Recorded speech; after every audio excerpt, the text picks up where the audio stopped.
वीर सावरकर ने अंग्रेजों की यातनाओं का लंबा दौर झेला।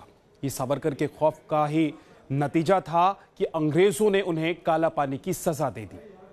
आइए आपको दिखाते हैं कि वीर सावरकर ने कैसे अंग्रेजों के हर जुल्म का डटकर सामना किया था। उस दौर में काला पानी की सजा मिलने का एक ही मतलब होता था, यातनाओं का ऐसा दौर जो बड़े से बड़े इंसान के हौसले तोड़ दे। और सावरकर का मनोबल तोड़ने के लिए ही अंग्रेजों ने उन्हें सजाए काला पानी दी थी। सावरकर काला पानी पहुंचे, लेकिन उनके अंदर देशभक्ति की ज्वाला बदस्तूर जलती रही। अंग्रेज तमाम कोशिशें करते रहे, लेकिन वो सावरकर को नहीं झुका पाए। जेल के अंदर भी सावरकर अपने तरीके से आजादी के आंदोलन को आगे बढ़ाते रहे। अंडमान निकोबार की इसी सेलुलर जेल में सावरकर को सजाए काला पानी भुगतने के लिए 4 जुलाई 1911 को यहां पर लाया गया था, नासिक जिले के कलेक्टर जैक्सन की हत्या के आरोप में। यहाँ पर सावरकर के हाथों पैरों में हथकड़ियां जो हैं वो जकड़ी रहा करती थी और उनके साथ बेहद कड़ा बर्ताव किया जाता था।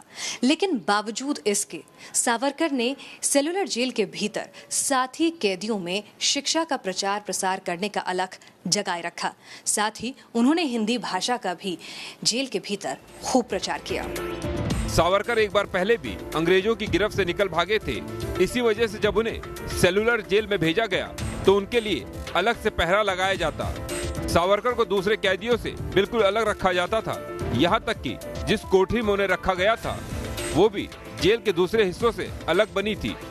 सिर्फ शारीरिक तौर पर ही नहीं बल्कि मानसिक तौर पर भी सावरकर को तोड़ने की कोशिश हर पल की जाती। इसलिए सावरकर को ऐसी कोठरी में रखा गया जहाँ से फांसी के फंदे नजर आते थे।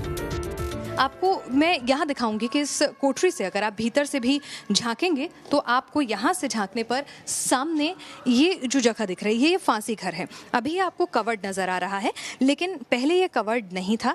पहले ये खुला रहता था और यहाँ पर अंदर फांसी के फंदे जो हैं वो लटकते हुए नजर आते थे।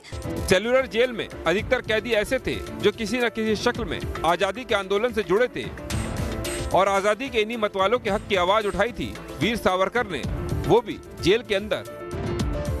सावरकर ने शुरुआत से ही अंग्रेजी हुकूमत के अत्याचारों के खिलाफ आवाज बुलंद रही और उनका ये अंदाज सेलुलर जेल पहुंचकर भी जारी रहा। जेल में सावरकर ने आवाज उठाई कि राजनीतिक बंदियों को पढ़ने के लिए किताबें मुहैया कराई जाएं। इसके लिए सावरकर ने बाकायदा एक आंदोलन भी शुरू किया। सावरकर का ये आंदोलन रंग लाया और अंग्रेजी हुकूमत को सावरकर की इस मांग के आगे झुकना पड़ा। काला पानी की सजा के दौरान सावरकर अंग्रेज हुकूमत की मुखालफत का चेहरा बन गए थे। जेल में दूसरे अपराधों में बंद कैदियों के अंदर भी आजादी की अलख जगने लगी थी।